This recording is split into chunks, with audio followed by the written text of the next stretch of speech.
নমস্কার বন্ধুরা, ঘরোয়া রান্না সবাইকে স্বাগত। আজ আমি আপনাদের সাথে দারুণ স্বাদের বোয়াল মাছের একটি রেসিপি শেয়ার করব। আসুন দেখে নেওয়া যাক আমার আজকের রেসিপি। এখানে নিয়েছি আমি হাফ টমেটো, নিয়েছি কিছুটা আদা, রসুন 3-4 টুকরো, আর নিয়েছি পেঁয়াজ দুটো আর 3-4টে কাঁচা লঙ্কা। এগুলো দিয়ে মিহি একটি পেস্ট তৈরি করে নেব।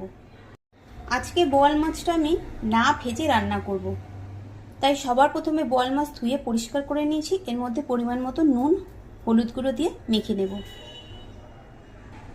দেব হলুদ গুঁড়ো, এবার মাছগুলো ভালো করে মেখে নেব।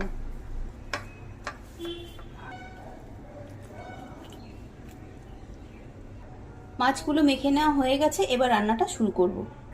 ওভেন অন করে একটি কড়াই বসিয়ে দিয়েছি, দিয়ে দেবো পরিমাণ মতন এবার সর্ষের তেল রান্নাটা করার জন্য। তেল গরম হয়ে গেছে, দিয়ে দেবো তেজপাতা ফোড়ন, দেবো কিছুটা সাদা জিরে, দিয়ে দিলাম ছোট সাইজের একটা পেঁয়াজ কুচি। এবার পেঁয়াজটা একটু ভেজে নেব।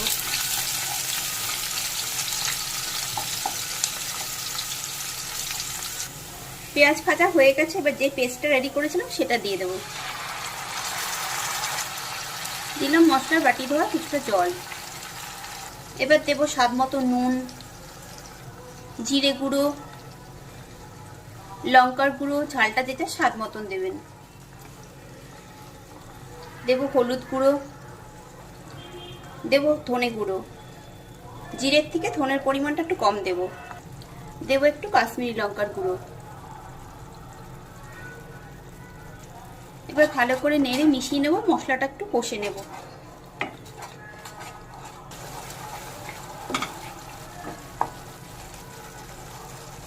তিন 4 মিনিট মতন নেড়ে একটু রান্না করে নিয়েছি। এবার দিয়ে দেব নুন হলুদ মাখিয়ে রাখা বোয়াল মাছগুলো।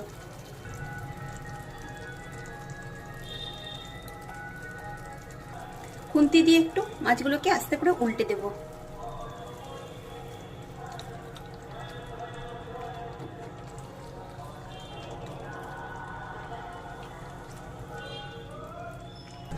গ্যাসের ফ্লেম লো টু মিডিয়ামে রাখবো, ঢাকা দিয়ে কিছুক্ষণ রেখে দেব। 3-4 মিনিট পর ঢাকা খুলে নেব। মাছগুলোকে আবার একটু উল্টে দেব।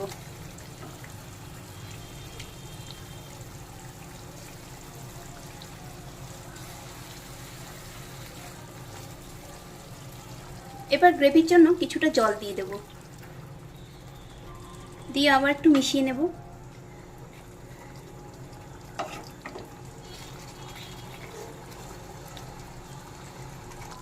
আবারও ঢাকা দিয়ে 3-4 মিনিট মতন রেখে দেব। ঢাকা খুলে নিয়েছি, কখনো ঢাকা দিয়ে কখনো ঢাকা খুলে আমি মাঝে মাঝে নেড়ে দিয়েছি। 10-12 মিনিট ধরে আমি রান্নাটা করে নিয়েছি, কেননা যেহেতু মাছটা ভাজিনি তাই একটু সেদ্ধ হতে সময় নিয়েছে। এখন মাছটা আমার পুরোপুরি সেদ্ধ হয়ে গেছে। এবার দিয়ে দেবো গরম মশলা পাউডার, আবার মিশিয়ে নেব। রেসিপি দেখে ভালো লাগলে লাইক, কমেন্ট, শেয়ার অবশ্যই করবেন। আর নতুন বন্ধু হলে বন্ধু হয়ে পাশে থাকার অনুরোধ রইল। এই রান্নাটা একবার আপনারা অবশ্যই ট্রাই করবেন, আর তারপর গরম ভাতের সাথে খেয়ে দেখবেন। আশা করছি আপনাদেরও ভালো লাগবে। দিয়ে দেবো চেরা কাঁচা লঙ্কা, এটা অপশনাল, চাইলে দিতেও পারেন আবার নাও দিতে পারেন। রান্নাটা আমার কমপ্লিট। এবার গ্যাসের ফ্লেম অফ করে আমি কিছুক্ষণ ঢেকে রেখে দেবো, তারপর পরিবেশন করব।